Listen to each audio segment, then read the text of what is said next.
what does that really mean? Most voters don't have children, right? It's just kind of a hard thing to really grasp. I'm going to tax unrealized capital gains above $100 million. It's like, again, what does that really mean?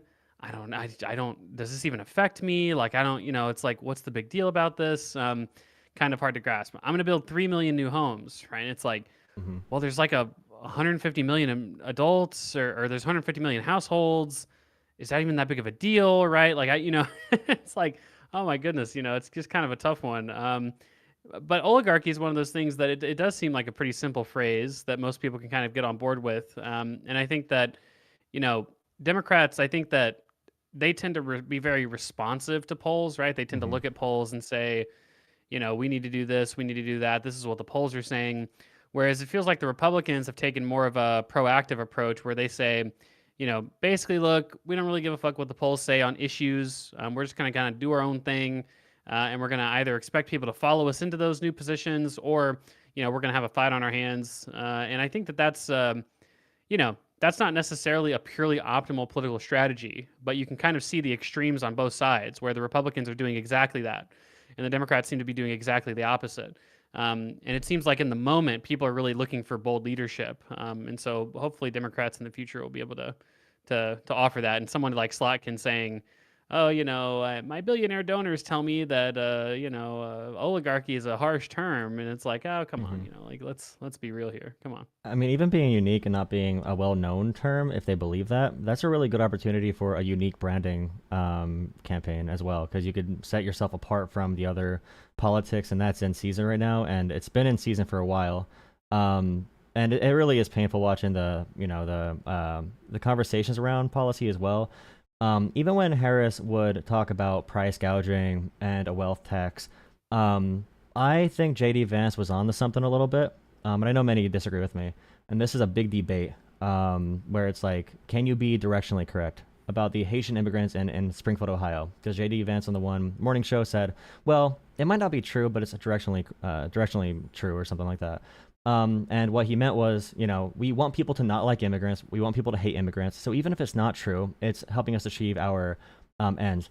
So on something like price gouging, I don't want to go radical like JD Vance and lie to people, but I think it's okay to say I'm going to do a price gouging policy or a wealth tax to signal that I'm going to do something about high prices. I'm going to do something about the inequality, or do something about people. People feel like there's too much money concentrated in society.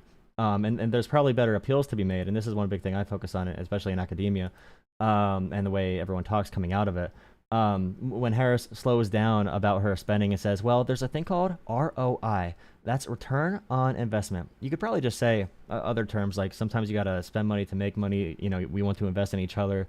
We can all benefit. I mean, it might take, I look at Trump right now. He could just make a narrative around the tariffs about like sacrificing for the nation. And I do think, I wanted to ask about this a little bit later as well. First focusing on the messaging and if being directionally true is okay in some instances. But also in general, if we did like universal healthcare or some form of multi-payer, it probably would be a hit to the market, right? So like that would happen for a restructuring period, which people seem to be okay with it if they believe there is enough of a reason for that transitionary period to a new system. That'd be such a radical overhaul as that would be.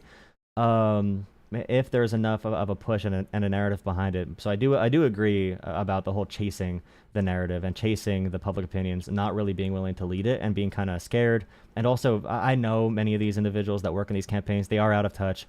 They are very out of touch. They're from very fancy neighborhoods. They do not talk to people. I mean, I'm from rural Pennsylvania, so I think that gives me a little bit of an insight into like how people are thinking, how to message. So I do think there's a lot of out of touch nature there. Yeah, no, I agree. I mean, I think that when it comes to being directionally correct, I mean, I don't know. I feel like the radical Democrats and like the Democratic Socialists of the party, for the most part, they, unfortunately for them, I should say that their messaging really just seems to be more plainly correct, right? Like, Hmm. I think that Yeah. that's kind of, at least in our current moment, right? Where when people, like, when you talk about oligarchy and you talk about wealth inequality is going to destroy the country, and like, it seems like all these billionaires are kind of a more inherent problem than we otherwise thought. I mean, fuck it. It really does just seem to be that that's the case, right? So, like, I think that, um, you know, you can actually come out in such an environment, and I've said this before, where when we're talking about something like a wealth tax, right? Like I think that there's a lot of like neoliberals, there's a lot of center left people who would say, "Oh my goodness, a wealth tax, this and that. What's going to happen to investment?" Right? And I think that that's always a very relevant thing to talk about. I mean, in my in my Substack, I talk about tax policy for several articles, and I talk about how look, this and that tax hurts investment. That's a reason to say that it's probably a bad idea to do. However, I think that hurting investment is not like I don't know, chiseled in stone as one of the penultimate values, right? I mean, I think that you know a lot of center left people, a lot of neoliberals, they're very influenced by kind of that sort of like basic economic 101 type shit of like, you kind of assume utilitarianism, you assume economic growth is just a sort of inherently good thing no matter what. But if you're not cautious about how you're distributing economic growth and how you are distributing wealth in general, then you obviously could end up like we seem to find ourselves today, where we do have an oligarchy of people, right, who they exert so much disproportionate influence over our politics. We saw Donald Trump win. We saw the Pride merchandise leave the stores because they never actually gave a fuck about any of that stuff. We see all these billionaires go to Trump's inauguration. And I mean, that's just a classic. Look at all these billionaires cozying up to, essentially the president and then vice versa, right? I mean, this is a very sort of insidious relationship. So coming out and just saying, look, we need a wealth tax because this kind of thing just can't be allowed to happen. Well, it kind of makes a lot of sense, right? So. Yeah, and I really don't think voters care. At least the voters that are going to be swing voters, they don't care at all what CNBC or even MSNBC or CNN say about a wealth tax not being tenable for the markets. Like, they don't care at all. We're in a populist period Well, that's right also now. like, Yeah, yeah. yeah, I was gonna say that's also kind of, I think one of the things that the Republicans do very well, right? Mhm. They force the Democrats to get into explaining shit, right? And it's just a very effective tactic, I find, right?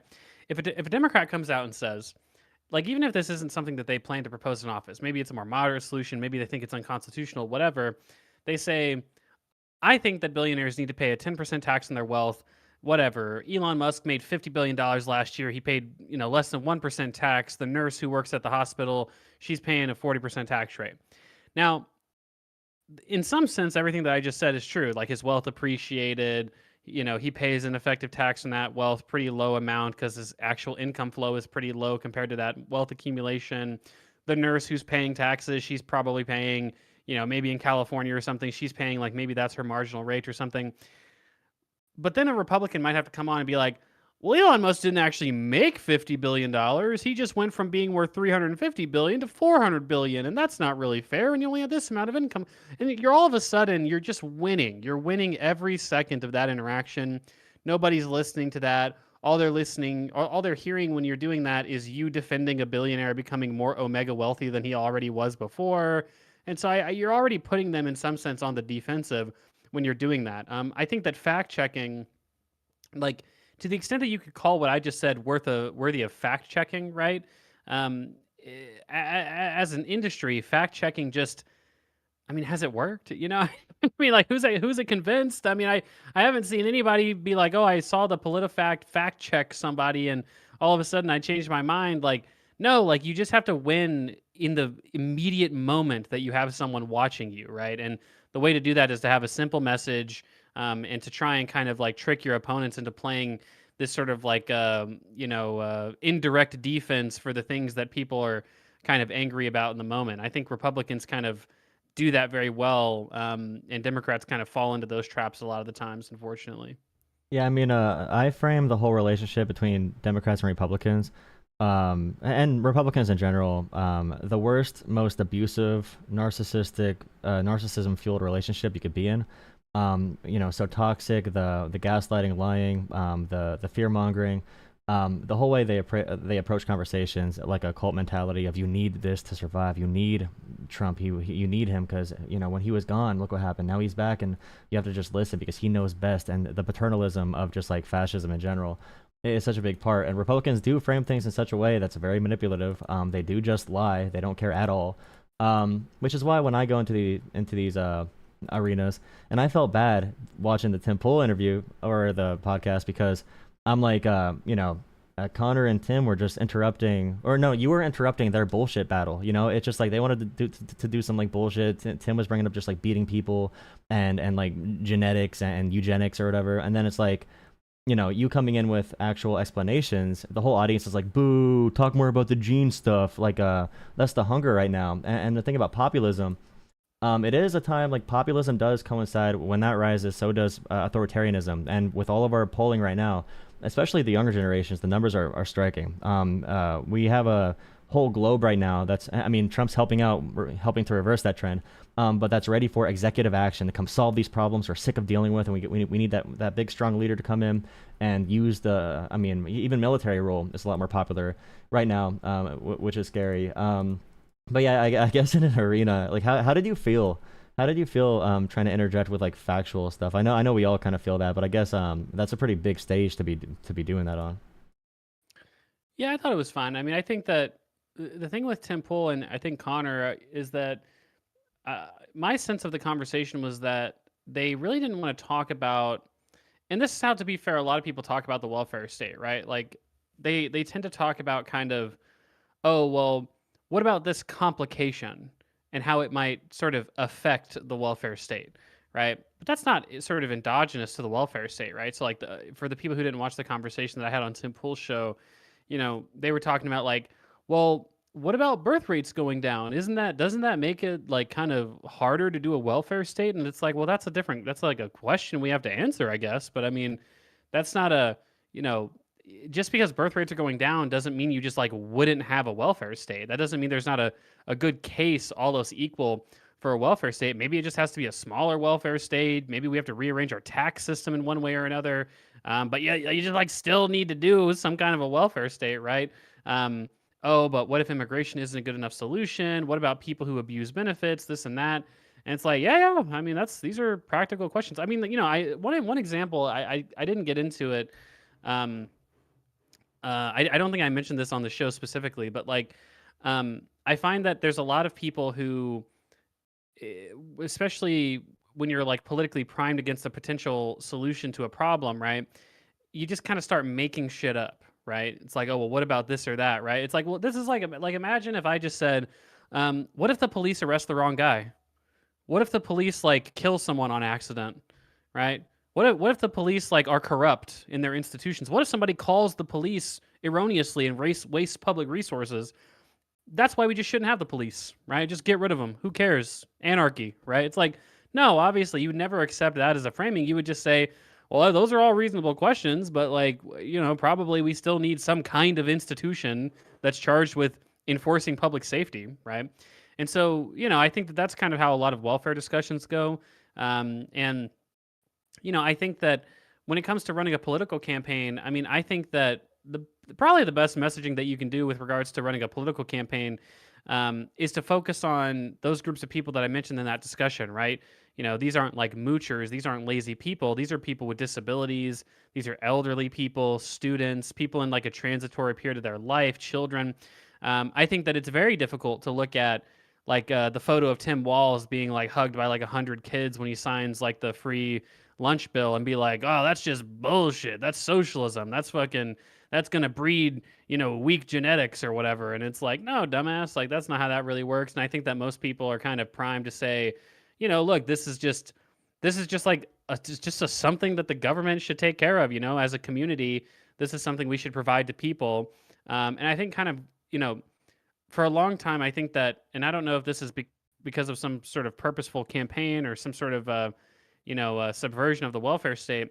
I think for a long time, incorrectly, the welfare state's been framed as like giving money to poor people, right? And I think that's bad because, maybe LBJ or maybe someone, this sort of war on poverty type rhetoric, like maybe they had good intentions when they started framing it this way. But by framing the welfare state as giving money to poor people, not only are you conceptually incorrect when it comes to what the welfare state actually does, it also, unfortunately, poor people are just kind of a target by so many people and by so many people's rhetoric. It's like, oh, they're poor because they're dumb and lazy, not for the real reasons, which is, oh, they're disabled, right? Or, oh, they face discrimination. Oh, they're in some like precarious circumstance, like they've just been injured in a serious way, they're elderly, they're a kid, right? Like that's a much more defensible group. But when you just say like, oh, like we need to support poor people, and people have in their heads these kind of preconceived notions about what poor people are and like why people are poor, you know, you end up you end up playing a lot more defense than you otherwise should, right? Like no, like this guy in a wheelchair who struggles to work is not poor because he's lazy. It's because he just has disabilities that kind of prevent him from accessing the market for labor. The way that we distribute income is you have to go to a fucking company and get them to give you money for work, right? And you know, people who aren't able to do that, well, guess what? You know, they turn out to be pretty poor. You know, I like to use my own example that I grew up in a poor family, but the poorest I ever was right before like my last year of school, right? Like because I was kind of growing up. My parents were helping me less and less as I got into adulthood, but I also wasn't making very much money because I hadn't completed my education yet. So, man, I was poor as fuck when I was a student, you know. And so having some kind of like student allowance or something like that would have just made a world of difference. But we just don't have stuff like that in this country. Yeah, I was thinking about this last week. America versus China, and there's a couple different things economically that I was considering. One argument that Tim and Connor made about, I mean, their base argument that they I don't think really explain that well. But on the base level manufacturing part, where if we do a lot of high level manufacturing and we do a lot of high skilled, but we get all of our resources from like China, for example. They would view the Chinese wealth as real wealth because they can cut off our minerals or whatever else if they wanted to. But if we're not fueled by these other countries, we don't have an ability to do that high level manufacturing. So that point's really interesting to me, and also the point of China being more responsive to like the global climate right now. The benefits. I mean, obviously, we try to balance the benefits of having some type of planned economic motion, and also, having as much free market as we can along with that. But when we say we're going to use Medicaid, for example, if we have $500 billion, we can either say we're going to give that in tax cuts, we're going to give it in tax credit. For a child tax credit, we could say we could give it in a whatever else we want to do, stimulus checks. We could use it for a bunch of different investments. So if we have $500 billion, we could say, for example, we're going to use that for Medicaid. So we have a problem that it has to do with people not having healthcare, and also we don't have jobs. We don't have jobs in like rural America, so we're going to use that money to pay someone in these areas to take care of their neighbors, and we could kind of direct economic motion in that way. And then we see the investment with the Chips and Science Act, a lot of public-private partnerships to help urge our like chip manufacturing and semiconductors. So I guess just the general comparison of high level manufacturing, what we need to do to make sure we stay safe. Which I always say we need, like the idea we ever push away Canada and Mexico for base level manufacturing, other high level manufacturing, and then like all the resources like Canada has, and there's so many other reasons we need to make sure North America is unified if they really care about having self reliance in North America, whatever they mean by that. Their isolationist fantasies they're chasing right now. But what parts of that do you think are true? What parts are not true? And also like just in general, how can we compete? Trying to guide the free market in a way that allows us to compete with a country like China, which can do whatever they want at any time.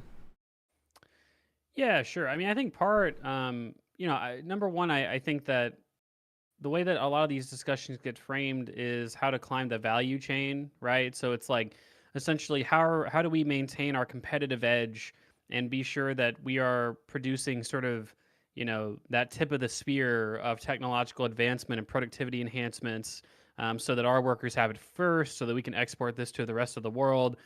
I think that a lot of that comes down to just how do we fund scientific research and innovation, right? I think that, one of the things that Trump did, for instance, is he came into office and like immediately put a complete chokehold on all science and research funding, right? Well, this is a terrible thing to do if you want to maintain our competitive edge in all of those subsequent fields, right? It's like, well, fuck, like we need to be funding these things and trying to produce new innovations and whatnot. I think part of that is just like pouring money into it, right? So government spending, pouring money into it.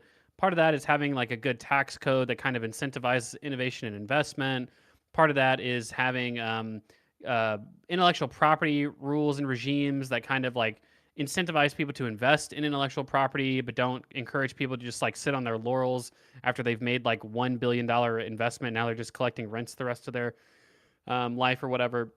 I think that all those things are really, really important.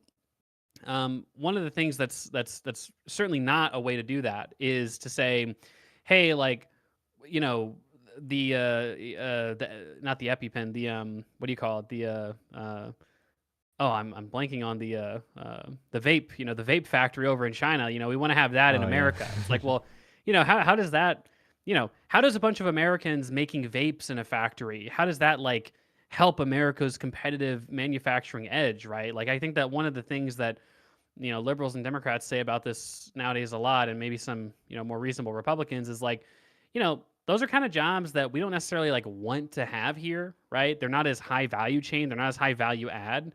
We want to be able to say that we're producing sort of the good electronics and these sort of advanced manufacturing techniques and things like that. I think that good industrial policy is the way that you would, generally speaking, be able to ensure that those kind of jobs are in your country. I mean, like, for instance, I wouldn't trade like Silicon Valley for like a shitload of factories in China, right? Like, it's probably better to have Silicon Valley than to have all those 100,000 different factories in China producing kind of consumer goods and basic intermediate products, right? So that's really the way that I would think about it. Yeah, I mean, I think so much of the conflict right now is just that we have an authoritarian. I'm calling it communism right now because it's indistinguishable between from the policies of North Korea, like moving in that direction. Like when you think about trading economic prosperity and freedom of movement and currency and political freedoms, trading that for just complete totalitarian control or just for more power. It's such a characteristic of these regimes like North Korea, Russia, anything we call communism today, and the way people actually use it. And it really is so sad with all the manufacturing development we did have after the Chips and Science Act, and seeing that number go down is so depressing. One big appeal I make in areas like a West Virginia or a Pennsylvania, which I'm from, I'm in Pennsylvania. Having a picture of like an old coal mine or an old steel mill or just like a really crappy looking factory, and then showing the before and after when they tear it down and they replace it with a nice clean battery factory, and the wages are triple, and we have this whole new future of we're not telling everyone the code. And that's another, it's so annoying that Democrats have these messengers, because I would and I get criticized for this sometimes, but I would attribute all the failures to the messaging. I think it's almost all that matters. And the fact that we had a president that could not use the bully pulpit, that could not speak for so long, is painful. And I think we should keep civility and decorum to some extent, or at least we should be adapting to the modern communications. But the only way you hear about the infrastructure law, for example, is if you see the bipartisan, like it says, this road was rebuilt by the bipartisan infrastructure law. So there's no chance to even popularize it or make it cool. Yeah, and I guess even talking about Medicaid trying to put back work requirements, it's one of those things. I mean, you can tell me if I'm wrong, but I'm pretty sure whenever Republican states try to do working requirements, the system like collapses within like a year, and it's not tenable. Like, Yeah, yeah, you'll hear this a lot. I think we get into it a little bit during the Tim Pool discussion, where Republicans have this idea in their heads with regards to the welfare state and like government benefits and public spending in general, where they say, well, there's like part of this group of poor people that are like deserving, right? These are the poor people who we described, right? Oh, you're right, Mr. Socialist. Some people do fall on hard times, and gosh, I mean, we really do need to help out these people temporarily, of course, while they get back on their feet, while they go back to work, right? And so, what are some ways to do this, right? It's like, okay, we'll just say like, hey, you have to work to get your benefits, right? And that doesn't necessarily mean like actively working, obviously, because by the time you're actually working, well, you don't qualify for any of these benefits because your income goes up. So typically, what this looks like is like you have to fill out so many applications in a given period, or you have to like check in with a career counselor, sort of mandated by the state or whatever, or you have to go to the administration office and like prove that you have like an updated resume. You have to do all these different requirements, right? And if you don't fulfill them, you end up losing your benefits. And work requirements is only one, but you'll hear about drug test requirements, or some states have asset tests, like you have to prove that, oh, do you have, some states will say that even if your income is low, if you have assets that you can sell in order to survive, if you have assets above like $5,000, they'll say, well, come back when your assets are below $5,000, and then we'll think about giving your benefit. All of these tests basically, they are with this supposed mindset of like, we want to give money to the people who really deserve it. But the reality is that by doing all of these requirements, you're making everyone who applies to benefits try to fulfill them. And what happens in reality is not that poor people start doing way less drugs, or poor people start working way more than they used to, or anything like that. Or just generally speaking, poor people are less likely to be in poverty for a longer period of time. No, like what ends up happening practically is that you just end up giving benefits to way less people, right? Even those deserving poor that people would, the Republicans would characterize obviously in their rhetoric, right? And so, the best thing to do when it comes to these benefit programs is just to say, how can we run these benefit programs as efficiently as possible with as little waste and administration expenses as possible? And, the answer to that is obvious, right? It's just give everyone benefits. To the extent that you want to have benefits for select group of people, like if you want to have a special disability benefit or a special retirement program or whatever, student allowance, child allowances, things like that, make that universal to those groups, make it in cash, make it easy to sign up for, do all those things. And, you're going to have a lot less government bureaucracy. You're going to have way more efficient administration of these benefits. And, you're going to have, just generally speaking, a better system of social insurance, right? Where think about it, right? Like when you're a student, when you have young kids, when you happen to have a disability at a certain time in your life, yeah, you're going to be receiving help from the state. But then, hey, when you're like, say, between 25 and 55, when you're in your prime earning years, maybe when your kids are adults and move out of the house, you're going to be paying a little bit more in taxes, because then the people who have fallen into those situations are getting extra help from the state, right? So your income is kind of lower when you're in your prime earning and sort of able-bodied years, and it's higher than otherwise would be when you're in a much more precarious part of your life. So, that's I think that's a good way to think about these kind of benefits overall. Yeah, and there's this big thing about conservative politics where it's 100% emotional, 100% cultural, 100% social based. And when you talk about how much money it would cost to actually run these, bureaucracies, if you had the need to have counselors for every single person on the programs for such a low rate of fraud or abuse, and all the fraud and abuse is from actual companies that are abusing the Medicaid payment system, for example. But I don't think that's never said on the news or on podcast, obviously. Even with debt spending, like if you look at any big company, and it's not analogous. It's not exactly analogous, but in some sense it is. If you look at Amazon, like their so-called percentage of waste is much higher than other programs, or the private insurance companies have higher levels of waste than Social Security. But you never see that. Or if Amazon, when any company like that starts, they run debt for a long time because they know they have to be able to access capital and leverage that debt to grow quicker. And there's so many. It's not analogous like I said, but it's still something that is a concept that if everyone had more understanding about the private companies and how they run as well, it'd be much easier for everyone to spot. I had one question.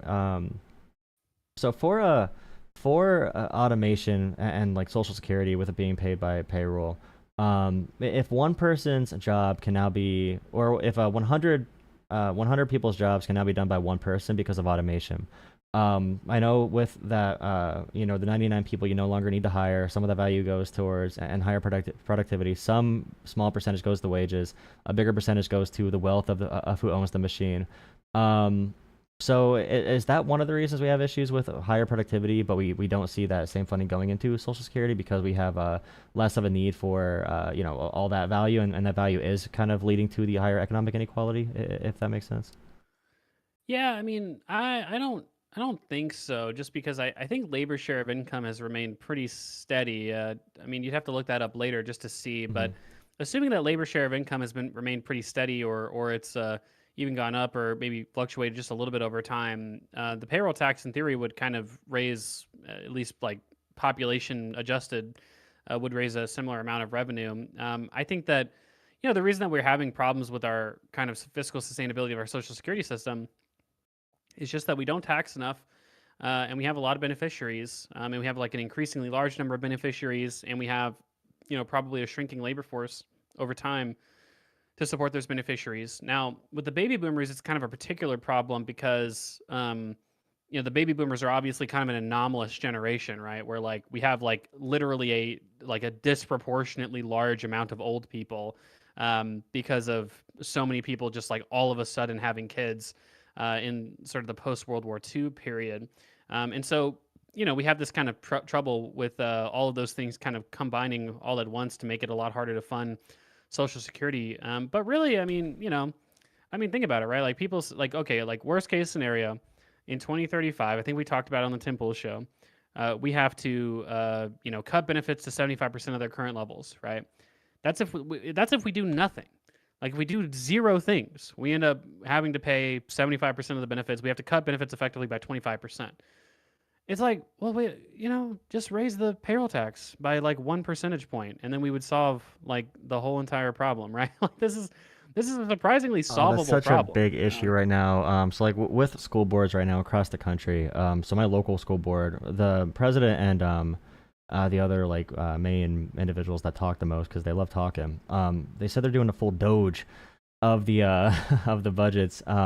And the recommended or the affordable tax increase is like 5% around there. Most districts nearby with similar economic standings, they're doing somewhere between 3.5 to 4% increases.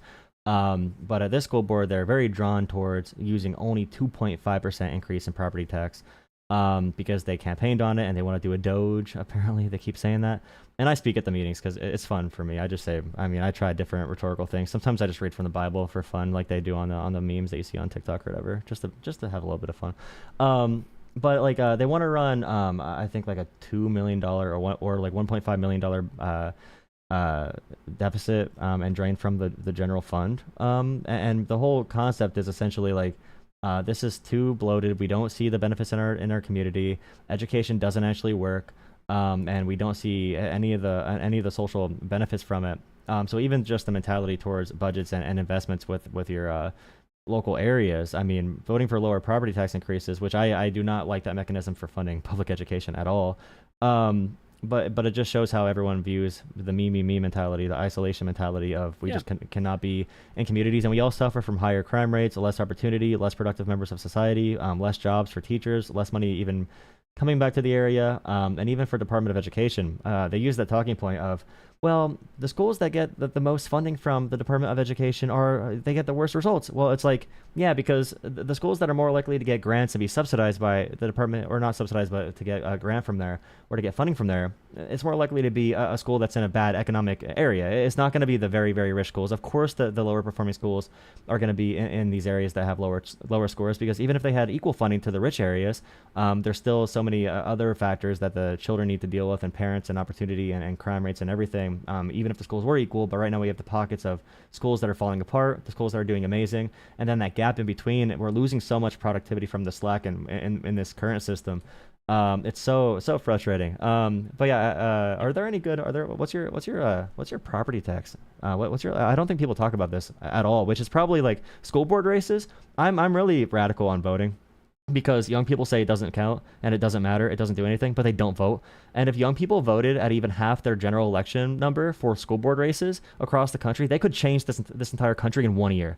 And the school boards are like the foundations, that the local judicial, statewide judicial races, even a sheriff or other municipal elections like city councils or borough councils. Like there's so much young people could change, if they could just do this one little thing.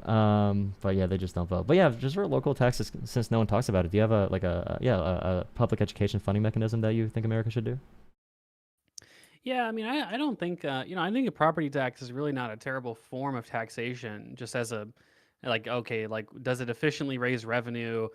Does it kind of have like egalitarian outcomes? Does it harm growth? This kind of thing. The property tax is really a pretty good tax. It's not as good as a land value tax because you're still taxing improvements. So you can think of the difference between a land value tax and a property tax as a property tax is taxing the value of the buildings on top of the land as well as the land itself, right? Whereas the land value tax is obviously only taxing the land. That's good, obviously, because look, if you're going to develop like, hey, I'm gonna spend $10 million developing an apartment complex. Well, like we don't want to discourage that activity by taxing you more by adding value to the land. Like adding value to land is a good thing, right?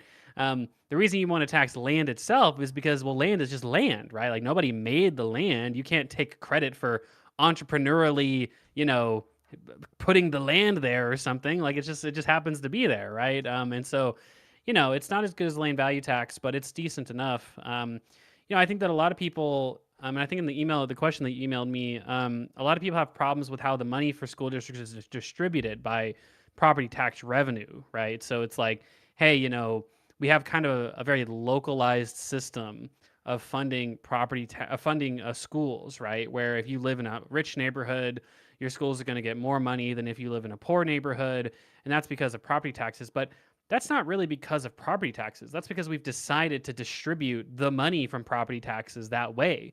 Yeah. There have been different initiatives. I think some cities have done this. It's kind of a tough sell, but some cities have made it to where, look, we take all the property tax money, one bucket, and then head count funding, right? It's just like, hey, all the property tax money, one bucket. We take all that money, divide it by the number of students. How many students does your school have? That's how much money from the property tax you get. That is obviously the best way to do school funding. It's very egalitarian. You don't get more or less money just because you happen to be born in a poor neighborhood or a rich neighborhood. It also ensures that you have schools that are incentivized to come up with kind of creative solutions to, it's like you have this kind of like fixed budget constraint, right? And so, what are you going to do in order to provide the best education to the students that you have?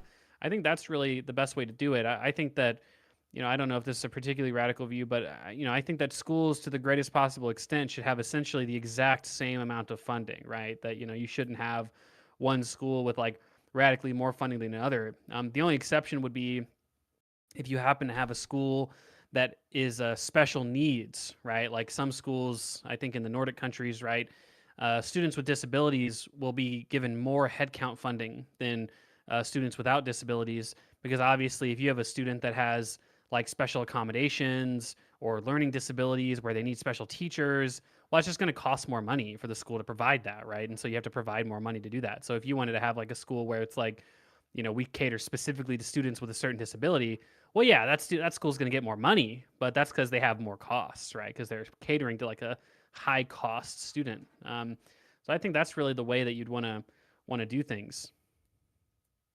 Yeah, I meant earlier about being so localized and yeah, not being an equal system, and not the outcomes we see are so bad, and the voucher programs they have and the means testing for or the lack thereof in Texas, for example, where you can get a voucher for private school if you make like, I forget how much, it was a crazy amount of money you can make per year with your income. I think I forgot what the number was, but I think like millionaires could get a private school voucher from tax dollars.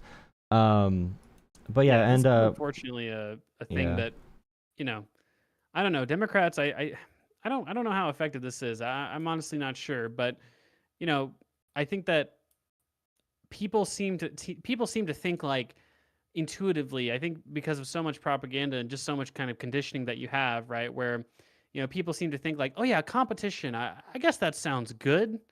Like isn't that just good for schools to compete for students? And it's like, no, it's not actually. Like sometimes competition and like market competition is just like actively bad, right? I think I was reading somewhere that one of the outcomes of school vouchers in Sweden, the Swedish government at one point did a pretty radical transformation of their education system into a voucher system. Um, and one of the outcomes of schools competing with students or competing for students was a huge amount of grade inflation, right? It's like, hey, I send my kid, I send my kid to your school, you give him an A. That's how it works. And it's like, well, you wouldn't necessarily really want that kind of competition. Similar, like some people say, we should have DMVs compete with each other. Well, then you're just going to go to wherever gives you the driver's license the easiest, right? And that's not necessarily what we'd want, right? Like you want to have this sort of proven minimum competency for being able to drive a car, right? Unless you're a libertarian, obviously. But at the very least, we could say that you know this sort of like rat race of competition is just not always a good kind of competitive. It's not always a good pressure to give to students. I recall at one point there was a teacher who in Mississippi, a lot of people think performance pay is a good idea for teachers, right? And there's a teacher in Mississippi this must have been 10 years ago, who gave a speech about this, and he was like, "Look, a third of my pay is now tied to performance, and like, look, in Mississippi, we don't make shit as teachers anyway, and this is a completely illogical system. I teach at a school with struggling kids, right? With kids, this is a poor school district. Kids, they don't get the support they need in school, out of school. These are kids who probably are just going to do worse, right? And you're saying just because you took the plunge to teach at a lower income school district, now I'm going to be paid even less? Like, fuck, like nobody's going to want to be a teacher in this state, right? And so, again, there's sometimes, right, like tying pay to what you might think of as like direct performance or like having competitive pressures, it really just doesn't lead to the outcomes that you would want. Yeah, like imagine doing that for any other public good, or like a children and youth social worker that's going into the homes of abused kids, or like thinking about like a first responder. Like we're only going to pay you if you can hit this limit. Although there's no reason to think that teachers are just not teaching. The other issues that we see are just issues that we refuse to solve. In America, everyone loves to complain about it, but no one wants to actually, figure out how to fund these things properly. And I do largely just see a lot of that individualist mentality is just so destructive. And then meanwhile, we have I am curious what you think about the effects of this, but I was looking at Ukraine, like the Ukraine funding, and I was talking to a caller who was really mad about us not paying for homeless vets in America. And we gave all this money to Ukraine, and I was looking through what Americans spend money on, and I'm not saying we should. I mean, I think we should ban gambling, for example. But Americans spend, I think, 200 or 300 billion dollars on gambling, like all forms of gambling per year in America. And that seems like so much productivity. And I know it provides jobs, and you're providing, those locations and these resorts and everything. But there's so much money being spent and so much debt being collected by people, and we're seeing all the buy now, pay later services for DoorDash and grocery stores being used at a higher rate. The credit usage is at a really high rate as well. Homes are being foreclosed at a pretty high rate, and also auto loan, the default rate for auto loans is rising as well. But we also see DoorDash spending peaking, gambling spending peaking, even throughout high inflation. So that's really, really interesting. And what do we know about that? Because I don't have time to look at it. I think I took like a micro and a macro class my like first year in college. But just in general, but the economic effects of the choice that many Americans use to say, for example, let's vote for school boards that are going to make sure we cut all the taxes so we don't invest in schools. Let's vote for Republicans who are going to make sure we means test Medicaid and kill rural hospitals. Let's vote for all these guys who are going to reduce regulations and make the government corrupt so America is not a safe haven for investments anymore. And also, I'm going to spend all my extra money on sports, gambling, alcohol, and other vices, I guess. Yeah, I mean, I think that there's a lot in that. I mean, I think that my overall thesis would be that technology has been a disaster for the human race. No, but it does. The more that I look into these things, the more that it does seem like, um, I don't want to say technology, obviously, but it does seem like things like social media, and I'll say like the way that the first Substack that I wrote was about how we organize the news media, right? That it does seem like news media and social media are just like not incentivized to do anything good, right? Where like it seems like they're incentivized to do the opposite. Pure engagement, just like how can we get people to be engaged with our content constantly, right? And unfortunately, if you tell a mega corporation that your goal is to maximize a person's engagement with your content, well, I mean, again, this is one of those things where like the harsh market competition doesn't seem to result in the best social outcomes, where it turns out now they're incentivized to sensationalize news, to not necessarily report the facts, right? To get people outraged about certain things. I mean, there's a whole a genre of content nowadays, rage bait, right? Like this is what rage bait is, right? It's like people who they make content literally just to get people upset so that they're clicking on their content, so that they're looking at the ads on the content, so that they're getting more ad revenue, right? And it's like, well, it just works, you know?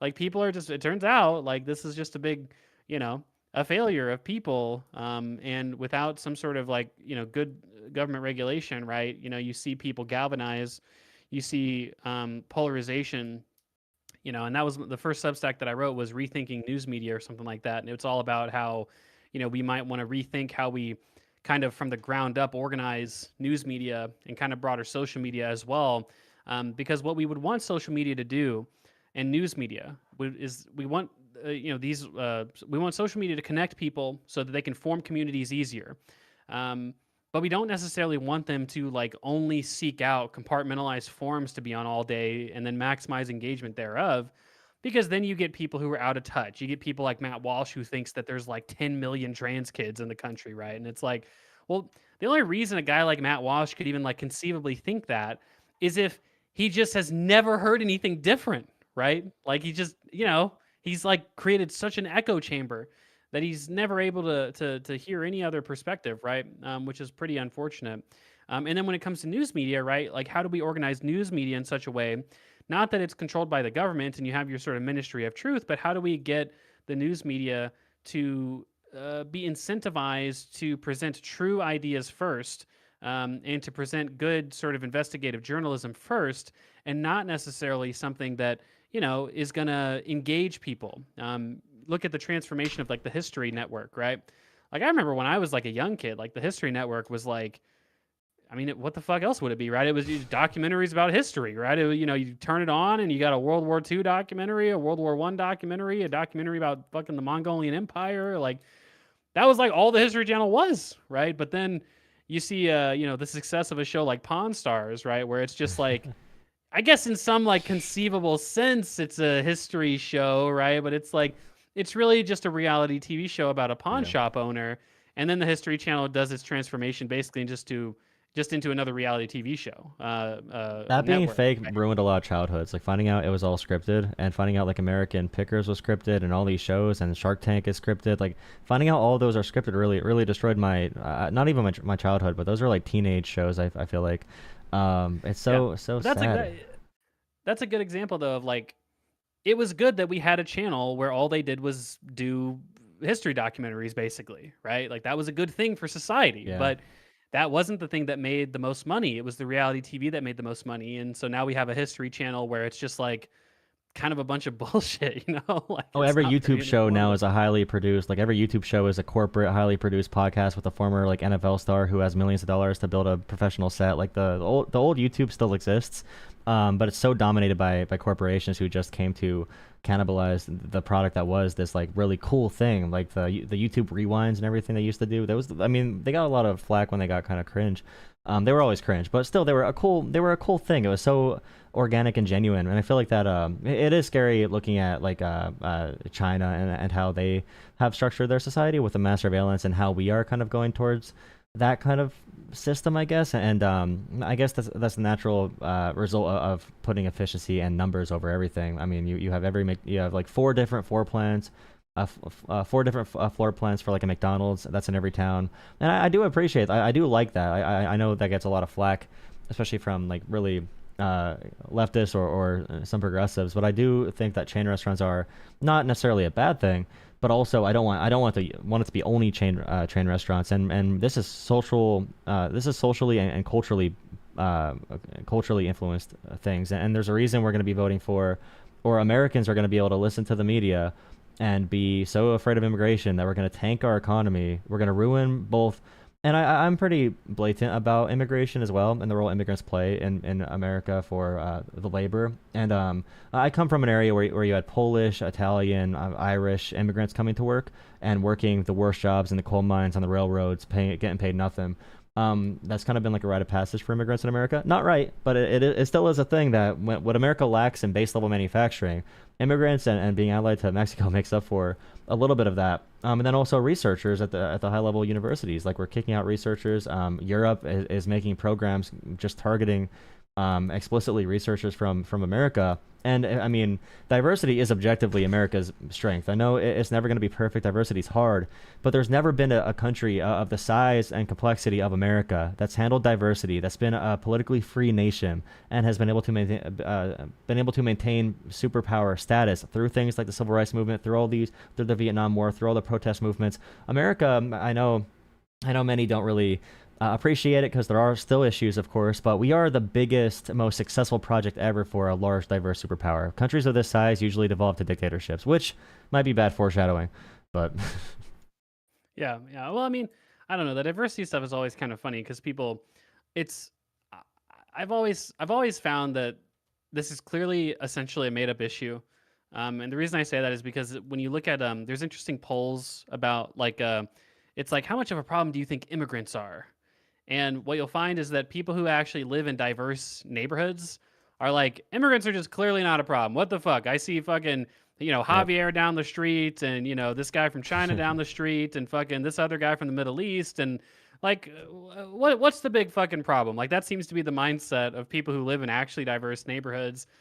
I live in Houston. It's one of the most diverse cities in the country. The most diverse, if you ask me, more diverse than New York. That's a bunch of propaganda from New Yorkers. But, people who live in neighborhoods like that, like you take undocumented immigrants as an example, people who live in neighborhoods filled with, people who are Hispanic or just undocumented Hispanic immigrants in general are way less likely to say that undocumented immigrants are a big problem. And that's obviously hyper ironic, right? Because in theory, those, like, if it's really just such a big problem, well, those would be the exact people who would be saying that this is a big fucking problem, right? But instead, you got a bunch of suburban, like, people in Iowa who like, they see one Mexican dude a week and they're like, oh, fuck, like, this is a huge problem. And it's like, dude, what are you talking about? Like, I can't tell you how many people from, like, central Pennsylvania who I've met that are like, bro, fucking immigration is the biggest problem in our country. And I'm like, dude, how many Mexicans even live in your whole county? Well, they there know must one. be like 20 of them. Yeah, they know one, and for that one, they say, "Hey, don't take this one. I like this one. He's my buddy. He's like a kid. He's like a son to me." It's like, yeah, and I think using appeals like that are such a good idea. Well, that's why I say it's so much of it's about how we organize news and social media, because the only reason a guy from Central PA thinks that the Mexican border is a big problem is because he sees it on the news. Like, he just, like, sees the propaganda, right? And so, it's like, that's really bad, right? Like, it's like, how do we organize news media in such a way where we have a free and fair media, but also a media that's incentivized to tell people the truth, that isn't sort of, bound by the political projects of billionaires? That's the media that we have today. I hope that, I do think that that's something that the Democrats should probably take a little bit more seriously, right? You hear a lot of talk in general about wealth inequality nowadays and how that's bad and how we need to really, fix that problem. And kind of transitively, it does fix that problem. But, I think that this idea that somebody like Elon Musk can come in and just, like, buy a social media company and make it a propaganda outlet for a political party, that kind of shit just shouldn't be legal, right? Or, like, the idea that somebody like Rupert Murdoch can do the same thing with a news channel, that just shouldn't be legal, right? Like, there should be regulations to prevent sort of the conglomerization. I don't know if that's a word, but, like, this sort of like this sort of like propagandistic, politicization of the news media. I think that's obviously a terrible thing, and probably Democrats should talk a little bit more about that. I think Democrats should continue spending billions of dollars on 20-second ads in between college football Saturday. That's when people are politically engaged. That's when they want to be reminded of politics. Seeing Kamala Harris's face in the halftime of a Michigan game or a Penn State game swung so many voters that direction. The first thing they wanted to see on college football Saturday in the bar drinking was Kamala Harris talking about how Trump is a threat to democracy. They took it very, very seriously. I'm happy Democrats know where to spend money and how to spend money. It's very awesome. But yeah, I always use the appeal. If this is such a big issue, and Sam Seder said this in a clip I saw, where he's like, well, where are all the shootouts? If there's these terrorist cells in America, where are they? Like, where are they? Why do you bring up the same 2 stories or 5 stories? And I've been saying to callers, if ICE has so many issues, all right, there's so many homegrown, or not even homegrown, but there's so many people in America, we don't know who they are, they're dangerous. Why can't they find them? Why is there no area in America with a higher crime rate from immigration? If we saw this 80 million, they say whatever number, 80 million immigrants in America now. And also, why are they, if it's such a big issue, why is ICE sending 52 stormtroopers in fully kitted military gear with 25 tanks to pick up one doctoral student from a college campus who wrote an op-ed, and she spends like her free time as a social worker for children and youth, which is what the Tufts student spent her free time doing. Like, she worked for children and youth. It's like these things don't line up, and I feel like saying that to them, it's just like, name one experience that you had, or not an experience, but just tell me why you think this is an issue. Oh, Laken Riley. Oh yeah, you use the same exact talking point that every single person brings up, and I try to bring up the appeals of, immigrants did things as well under Trump, but, Democrats don't usually wheel out a dead girl's body to make a political statement to try and demonize all immigrants. Like, if they wanted to, there's crimes that happen from every group, in every administration, in every presidency. There's always going to be crimes to use as scapegoats. But, I mean, you could probably judge on what you decide to use for that. But, we're not using a Laken Riley because I just don't think Democrats would ever stoop that low. And I think some Democrats want Democrats to go that low sometimes, or maybe not that low, because that's like morally depraved, but you know what I mean. Yeah, I mean, I think politicians are always going to sensationalize things to their advantage. Obviously, I mean, we see, in some regards, we see Democrats doing this with like school shootings, for instance. Now, we can agree or disagree, but like you'll see Democrats say like, "Look at all these dead kids, and that's why we need to regulate guns." And Republicans will say essentially what you're saying. They'll say, come on, look at all these people that don't get shot up by guns every day, though, and that's we can't just take away all guns because this minority of people." And it's just like, I mean, you just have to pick the issues that you think are like important and not important, right? And you just have to make the case from there, right? Like, obviously with guns, we can at least say, well, the number of people being killed by guns is like in the thousands, right? The number of people being killed by immigrants is not even clearly above double digits, right? On an annual basis, In right? many areas, the overall crime rate would actually go up if we removed all immigrants too. That's the thing about that. Yeah. Right. Yeah. So it's like, if you think about it, if you filled the population with immigrants, just based on generation zero crime rates, your chances, if your neighborhood all of a sudden became half immigrants, your chances of encountering someone who is going to commit a crime upon you is lower, right? So by that logic, you'd want as many immigrants as possible. And so I don't know. I mean, obviously, to the extent that somebody's been the victim of a crime from an immigrant, all the sympathy in the world of those people, of course. But when you start to say, well, I was a victim of a crime, and so that's why we should deny the opportunity to enter into this country to millions of other people, to people who are the victims of crimes in their own countries, who could be taken out of that poverty and misery if only we were able to let them in. And by the way, they'll contribute to our society and make us wealthier while they're doing it. Well, that's when all of a sudden I have to say, pause, hold on. It seems like, you're extrapolating a little bit too much from the trauma that you've experienced, right? And, I think that that's the best kind of way to respond to that kind of thing. I mean, look, the Laken Riley lady who got shot and killed, my understanding, that's obviously a tragic situation, but we have to, from a like a policymaker perspective, we have to be able to balance the desires and dreams and aspirations and the tragedy of all those other people who, would be victimized if we don't let them in to this country as well. And how do we balance out those two things? I mean, it seems like the way to balance it would be to let in immigrants in a methodical kind of managed process, not just to say, well, we should send them all back and not let anyone into this country. I mean, if immigrants weren't let into this country, I wouldn't be here. Almost nobody would be here unless for some reason you don't count the early colonial settlers as immigrants. Almost nobody would be here in America if that was the case, right? So Yeah, that reminds me of a white nationalist called in, and I asked if blood and soil nationalists included Native Americans or indigenous people as Americans, and he went, by technicality, I guess. And it was such a disappointed sigh. I was like, oh, interesting.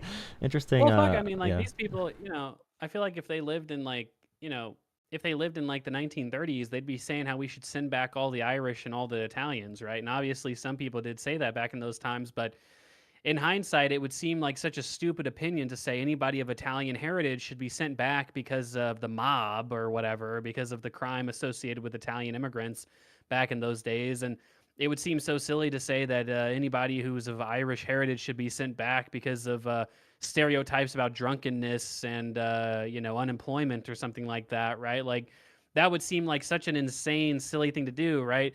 Oh, it'd be so crazy to send back all the Germans because of what we think they're all Nazis and we just fought a world war against them. Like, that's my ancestors, I guess, right? Like, it's like, this would seem so silly to do in hindsight. But, sure enough, every generation has their own group that we want to criticize, and in our generation, it's the Hispanic people, Yeah, basically. that's where So, it and came I guess from as well. Muslim Like brown people as well. the Marjorie Taylor Greene thing, where she made fun of the Pope passing away. That does come from the 1920s That with was the wild when I saw that. and that's from like 1920s. The largest wave ever of Catholic immigrants came in the 1920s. That's when the KKK become extremely militarized at that point, and they wanted to ban every other language because, like, if you came here speaking Polish and you're Catholic, for example, we did not, or the KKK did not want them here. And that's really just a scary. And also, I was gonna say about the Lake Riley thing. What they bring her name up in response to is the big issue, because obviously they don't do it to respect her name, because they really don't care at all. It's a response, like they send an innocent person to a torture camp. It's like, well, what about Lake and Riley? Did she get due process? That argument where it's like that's not the slippery slope. That's the authoritarian cliff, where you say, well, if there's crime, there shouldn't be crime. Therefore, there's gun debts. We could take away all guns, no more gun debts. Well, there's crime in general. We could take away all privacy rights, and we have no more crime. Like we could go for a 0% crime rate, but we're going to be in a zero freedom society, because what's dictated to even be crime is going to be set by the system we're in, and we're losing that. What I said earlier about if you ever look at polling for this, about the number of young people that are pro military rule now and authoritarian rule by one person who's like an extremely the charismatic leader, and the frustration of a lack of movement. I do have I forget the resources. I got it from like a conference or something. I have to look up what the actual resource was. But it is frightening to see how quickly everyone's going towards an iron fist approach, especially because I think and I don't know how long you have, by the way. And also the last thing there is that the interesting thing about America, in my opinion, which we might have some examples that I just don't know about, but typically in such a developed nation with such I guess you could say like a layered and diverse media landscape, and all of our federalist and policies and states' rights and all that kind of stuff. Usually in such a stable nation, we did not see those nations fall to authoritarianism with this high level of material wealth. Because if you look at like the fall of even fascist Italy or Germany or China or Soviet Union or any of these authoritarian countries, or even recently Putin, like they were in economic turmoil. The fact America is turning towards authoritarianism based off 100%, or at least like not 100%, but I'd say a majority factor for cultural reasons over. You can understand in some instances if the whole society is falling apart. In El Salvador, it might be better to have a dictator than to have gang warfare. Although the dictator in El Salvador works with the gangs. But yeah, that's the most frightening thing right now. Is it is largely driven by what you said about media and algorithms and podcasting, and you don't even need to have a North Korean style state to keep a propaganda state in mind. The phones are locking us in our own bubble. So yeah, extremely scary. Yeah, I agree. I mean, ultimately, I think that the times ahead are definitely scary, but I don't think that at the very end of the day, we will end up, not having elections or having any sort of extremely anti-democratic process. I mean, of course, there's always the nothing ever happens guy. He seems to be proven right more often than not. But I think that there'll be a lot of scary stuff under the Trump administration. Like I've predicted that. I just look. Maybe I'll be wrong. I just don't know what would conceivably make me wrong about this. That if the anointed Trump candidate in 2028 loses to AOC, God bless, that like there'll probably be another riot at the Capitol. There'll probably be something like that. I could see like I don't know, maybe Trump does try to Kash Patel actually starts seizing voting machines or something like that. I mean, maybe shit gets really scary for a second there, but I mean, I do think that ultimately our institutions will hold up. With or without Trump, with or without some force being applied. I mean, I don't know what could end up happening in a scenario like that, but I think that ultimately things will Yeah. end up working out, and the rightful sort of winner of elections will be they will be seated, right, one way or another. And so, that's my expectation. I just think, unfortunately, we have voted in somebody who seems to be doing everything he can to make us poorer, and that's pretty unfortunate.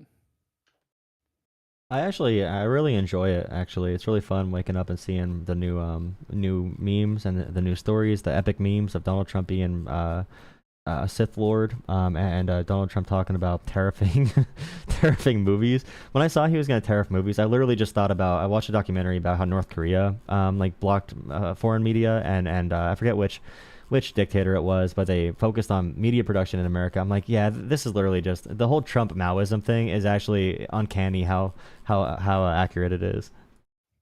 Yeah, yeah. I saw the Pope meme, and I don't know. I was like, I saw a couple articles that got written about that, about like, oh, this is an example of how Trump wants to obfuscate the role of religion because that's a classic fascist playbook tactic, and it's like, guys, okay, look, all right. I'm on board with the Trump is a fascist train as much as the next guy, all right? But I'm pretty sure he was just making a stupid joke, all right? I don't think this was a complex, like 3D chess like maneuver from Trump, the Trump Pope meme. I think we can afford to take a chill pill, at least when it comes to certain things that Trump is doing. Because I don't know, I do feel like Trump. I think that is actually the thing that Trump does sometimes that I think is effective, where he just triggers people. Like people get really like overly triggered by some of the shit that he does, and it's just like, guys, I mean, to me, the big deal is like, you know, the cutting of the welfare state and the millions in poverty and all the immigrants getting their human rights violated. Like the memes is not really, it's not really the biggest deal to me. And I don't know. You do see some funny articles about that sometimes. It's like, I mean, it's look. I guess if you're a Catholic, it's offensive, but I mean, it's. I don't think it's really a sign of some. I don't think that is like a sign of his fascism, basically, right? It's like you see some I reactions like agree. this. Democrats only know defense. They don't understand that offense can be a great defense. And I'm so mad that Josh Hawley, which I actually am afraid of Josh Hawley politically, because he will do that whole fake. It is real populism, but the fake populist, as Kyle Kulinski would say, the fake populist, talking about not cutting things like Medicaid, wanting to ban stock trading. But the fact that he's able to reintroduce like a stock ban and calling it the Pelosi bill, and Democrats don't have something on the table, even just for symbolic purposes, to talk about, like that should be their one issue, is the cryptocurrency and the stock trading. Every single time they're on media, every single time, pound that issue, make that your number one point, put them on defense on something. There's no reason. We did enough describing that Trump is bad over the past few years, and I'm sick of them doing this, and it's not fun to organize either. I talk to organizers. It's just not fun. It ruins the power and the excitement everyone has. I mean, just replacing Biden with Kamala, I mean, at that point was such a huge boost, and it's so depressing that that was a boost, that we're like, oh yay, we actually have a chance to not lose 50 states. It's like, yay, we actually we did Well, not the worst thing. yeah, like I think for a brief moment, it seemed like for the briefest of moments, the Democrats kind of were starting to understand what their messaging strategy needed to be. Like you saw like Yeah. some of the Dark Brandon stuff. You saw like Tim Walz as a VP pick, that energized so many people because it was like, man, Tim Walz is a guy who, he's got like he's just going to call you an idiot energy, right? Now, it's not that he necessarily does that, but he's like the guy who's going to call these people weird and say that they're fucking dummies and like they want to take food out of the poor kids' mouths kind of shit. And it seemed like, and again, it's institutional to the Democratic Party. Like you saw the consultants take over her campaign, and all of a sudden it was like, no, you can't do any interviews. Oh my goodness, what if you say the wrong thing? And Tim, you got to stop with all the weird shit. And like in a very literal sense, you got to stop with all the weird shit. And like there was a moment where I was like, man, this.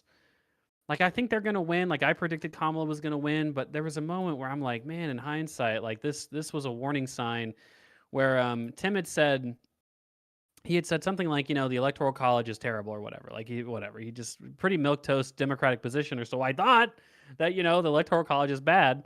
And the next day he gets asked by, like, I think it was like somebody on 60 Minutes or something like that. Like yeah. So what was that? What was that about the Electoral College? And he goes, yeah. Sorry, my position is the one of the campaign, and the one of the campaign is like, and I'm not, and I'm like in favor of the Electoral College, and it's Oh. like, guys, like, bro, if a Democrat can't say that the Electoral College is bad, like, what can we even say? Who even Like, cares what are you about that doing? too? It's so dumb. Well, because again, there were consultants who said you're messaging on how Trump is going to end democracy, but then they're just going to say you want to end the Electoral College, and that's like the same thing. And it's like, guys, but you have to understand, if they're saying, what about your guy trying to end democracy? They're implicitly conceding their guy wants to end, like, you're already winning if that, like, you're creating the conversation, right? Not that all media is good media. I don't think that that's true. But if you're forcing them into a counterattack, which ultimately focuses people on a singular issue and forces them to evaluate, well, hey, like, they're saying these guys want to get rid of the Electoral College. They're saying that's anti-democracy. But then the Democrats are saying these guys want to like completely get rid of the democratic voting process, and that wants to end democracy. Who do I intuitively align with more? Well, obviously, I think they'd end up aligning with Democrats a little bit more on that issue, right? And so, you know, there's just a disease in the Democratic Party with all of these consultants who, you know, you've seen this in Democratic politics for a long time, and it seems like it always happens, where like you had this with like the Clinton campaign staff for a long time, where it was like the way that you win a campaign is you do exactly what we did in the Clinton campaign, and that happened, and we, for like fucking 20 years we saw that strategy, and sometimes it won and sometimes it lost, but then we saw the Obama staffers take over, and it's like, oh, the way that we win a campaign, we just do what Obama did, right? And it's like, it seems like that wasn't as successful when you took like the whole, Obama guy out of the equation, right? It's like not everyone can execute on that strategy. And, it's like, okay, well, all right, well, Biden won against Trump in 2020. So the way that we win is we basically just do what Biden did. And it's like, guys, like, I feel like we're really like overvaluing the input of people who kind of happened to be on winning teams, but not people, similarly, it's like the teacher whose kids all failed the test weren't necessarily always the bad teachers, right? They might have been the best teachers. They just happen to have the worst students, right? It's like, Yeah. it seems like in Democratic politics, there's a lot of outsized influence from a lot of different campaign staffers and donors and people like this. And, I don't know. It's one of the reasons why one of the podcasts I do is Three Wonks with Micah, who is a more center left guy, and he's kind of come around on this. I don't think he's quite come around to AOC, but like for a while, what I've said is, look, AOC is not like, I don't think you're going to get like only optimal policy from AOC if she was the president, right? But what you're going to get is a winning inspirational message, right? And you have to win first. I'd rather complain about like, oh yeah, this tax is marginally suboptimal, and I guess it's not the greatest thing in the world, and oh, I wish she would do this or that, whatever. I'd rather complain about that than like, fuck, is my passport updated? Like, I gotta be, I gotta have enough cash on hand to Yeah. make a quick exit. Like that's a lot more scary, obviously, I to don't deal like with. So. I don't like Shoehead by any means. I'm not a fan, but I saw her explain Tim Walz as a white man minstrel, and I actually watching how they used him and how he came out genuine. And then I saw the commercial where he's like, "I'm a guy and I do car stuff. And if I do car stuff, that means I'm a guy, and you should like me because I'm a guy." It's like, it actually was kind of funny how they dressed him up. It was obviously a show. If anything, they should have made it look dirty in the garage, not like a showroom. And like, the presentation is bad as well. But it really is like the idea that someone has if they watch like Hallmark or like not rom-coms. What's the books called? The books where the girl leaves the big city and dates like the white conservative Like man. YA. Yeah, like I don't know. they use like what a liberal views as like a positive masculine role model, and they didn't focus on just that genuine factor, and even the messaging on certain areas. And by the way, if you have anyone that that are creators who have like shows and stuff, I'm definitely trying to diversify because I literally just talked to angry Trump supporters on TikTok, and I think my messaging strategies I've put through a lot of work, and I definitely want to share that and have discussions on how to make it better with whoever that you might know. And I don't care about if they have a channel or not, really, as long as they do like podcasts or whatever. But some key moments. Number one, the Liz Cheney endorsement and campaigning with Liz Cheney. I did not think that did anything bad for the campaign. I don't think anyone cared. And that's what I was mad about. The resources that took and focusing on that messaging. Any voter who cared about Trump as a threat to democracy and who would have listened to Liz Cheney to vote, they were voting Democrat. Every stat, every survey, every single bit of information we had showed us that was true. So we would not need to put resources there or work in that area to get more voters there. Now, the price gouging had very positive messaging. I got one of my friends to vote who never voted before in his entire life. He went to Taco Bell one day, okay? And this is how a lot of voters think. My friend went to Taco Bell and heard Kamala on YouTube say she wants to ban price gouging. And he thought, wow, this taco is too expensive. They're making me pay too much for the taco. And she wants to stop that. You know, people have these certain words, and it's so painful how I don't know if consultants even talk to voters who might just want to hear the things they want to hear. Not really a wordy policy thing that makes them feel like they're being condescended to. Or even like when Trump does the whole cats and the dogs thing, people don't take Trump serious already. And the fact that, huge fumble, by the way, I know people want to say this is a bright spot of the debate, and they want to say Kamala did well. I said at the time she did well, but in terms of I thought she was going to suck, and she did okay, and Trump bombed. Because in that moment when Trump says the cats and the dogs, the fact that she went, talk about extreme. If AOC was on that stage, she would have grilled him about him. Like, this guy is not, look at him right now. Look at this dumbass. He wants to cut your healthcare and do this, whatever this is. The fact that Kamala left kind of normalized and lightened the blow of that. And Tim Walz with JD Vance when, at the very end, another moment that sticks out to me is when JD Vance is like, "Yeah, I would have certified the fake election or whatever. He would have went through with Trump's plan to overturn the 2020 election." And Tim Walz just says, like, he looks like shocked, like points at him. That's a really shocking admission. Wow, that's a shocking admission. And it's like we're talking as if everyone around us has the I don't know. It's like liberals know that people are not policy minded. They know that they understand voters, I think, but then the messaging, and I include myself in liberal, but I use liberals as a degrading term, as everyone does, even liberals, which might be part of the problem.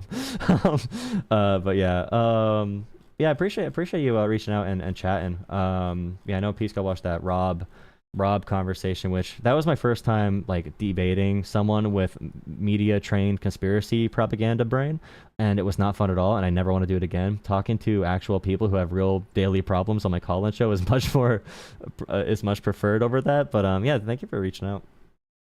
Yeah, for sure. No, it was fun talking, and yeah, good luck with the rest of your journey, I guess, talking to Trump supporters on TikTok. It seems like some people get a lot of it. We just had a guy on the Live and Learn show who he said that he gets a lot of engagement, people debating on TikTok. I guess I don't know. A lot of people are on TikTok nowadays, I guess. I mean, goodness, but hopefully that goes well for you. Thank you. It's a tough audience because my YouTube Shorts views are really high, and I have 25,000 subscribers, which is more like 15,000, I'd say, for a regular channel. But because it's YouTube Shorts, very low attention span, a lot of random viewers, and my videos only get 100 to 200 views because I only have like TikTok viewers watching my stuff. So I'm a little insecure about my actual video views. Pure so you gotta make that better. Audience. I gotta get one of the bouncy, one of the like the sand memes or the Subway Surfers to make sure they can pay attention. But yeah, if you have anything ever, definitely reach out. I'll make sure I bother you sometimes. And yeah, thank you for chatting. Sure, man. Great talking. All right, talk to you later. Bye. All right, see you.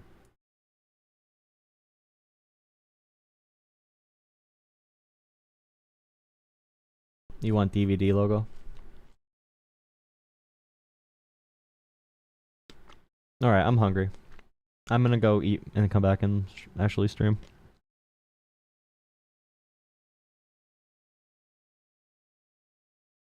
Won't change my opinion, but I found one tolerant left guy. Hey, I find that commendable. What does that mean? Eat well? Wow, thank you. If someone donated to my phone, I don't know because my phone died. So thank you if you did donate. I saw someone donated $10 earlier. Jordan. I don't know if Jordan's still here. I think Jordan gave me $10. Jordan, thank you if you're still here. Jordan, thank you. Trevor says he's your biggest fan. Also, Trevor, since you're now knowing me a few others, how does it feel to lose multiple arguments from people? Weird how starting stuff can backfire, huh? Yeah, brother. Thank you, Jordan. That is true. I hope Trevor's still here. All right, I'll be back for my regular thing later on. Regular call-in show. Is this live? It was live. I'm getting off right now. See you guys in like see you guys in like an hour or so. Something like that. It's getting a little late. All right. See you guys soon. Thank you. Thank you. Thank you.